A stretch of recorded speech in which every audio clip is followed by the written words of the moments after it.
My name is Major Jason Hatch, and I'm advisor to Operation Snow Leopard. And I've been working with the Interparliamentary Union for the past 2 years to evacuate members of Parliament from Afghanistan and the parliamentary staff. So we began working with IPU through the UN Observer Office in New York, Patty Torsney, who was there, and then also through Ilya Novikov and the Human Rights Office in Geneva. We had initially worked to set up a flight for over 300 parliamentarians in late 2021. We'd set aside $1.2 million to fund the flights, and sadly the issues with the Taliban prevented us from actually flying that aircraft and getting any of those people out. We were able to get a few of the parliamentary staff and a few of the female MPs out, but the bulk of them have remained in Afghanistan or in surrounding countries since. So I'm recording this message today because we're at an impasse with our options for your former colleagues. We are facing issues with countries like Pakistan and Iran, who both are signaling that they plan to conduct mass deportations of the Afghan refugees that are in their countries. Many of your former colleagues and the parliamentary staff are in these countries, and their visas are either expired or getting ready to expire. So we're worried that they could face deportation and be sent back to Afghanistan. What we really need to do is to sit down together with both the Parliamentarians for Global Action and the Interparliamentary Union and come up with a plan to move forward. This problem is not insurmountable. It's actually a fairly easy fix. We have most of the mechanisms in place to move people. We have the mechanisms in place to keep them safe once we get them to a holding country. But there are some things that we need from IPU and PGA to help us get this problem solved. First and foremost, we need countries that are willing to accept and offer the former parliamentarians and the parliamentary staff asylum. That is the biggest roadblock that we face, and our organization really does not have the capability to convince a host nation, a potential receiving nation, to accept Afghan parliamentarians. That's where we need IPU and PGA's help, is to develop a quota system for countries that would be willing to take folks in order to start apportioning the different groups so that we could get the preparations made to move people into these countries. So that's number one. We have to find willing nations that are willing to receive the parliamentarians.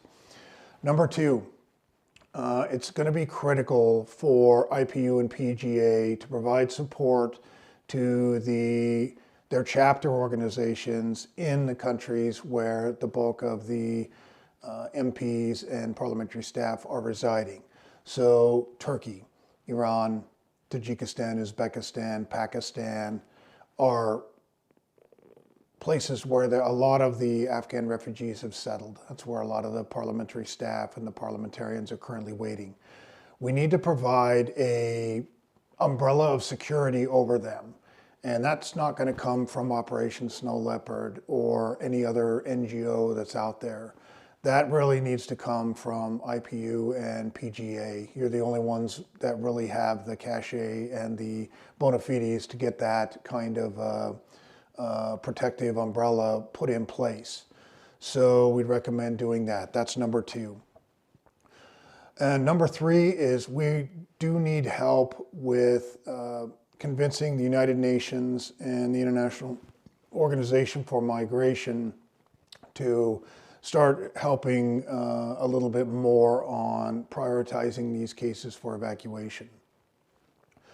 Those organizations, we've met with them, we've had long discussions with them. I totally understand the pressures and the stresses that they're under. However, they don't have to listen to a group like us. Whereas you all represent your governments, the donor states, and it's definitely much more of a cogent and powerful argument if it comes from you to help us get them on board with moving these folks. So again, those three issues are key if we are going to continue working on this problem and evacuating your personnel. I would strongly recommend that those representatives on the staffs of the IPU and the Parliamentarians for Global Action who would like to work on this, reach out to me, and I will include my email address at the end of this.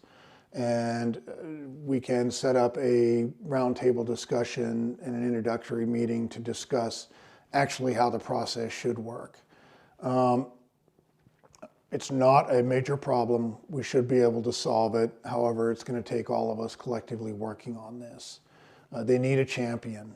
You know, the problem with a lot of the Afghans that are being evacuated now is that veterans groups are lining up to support former members of the Afghan military.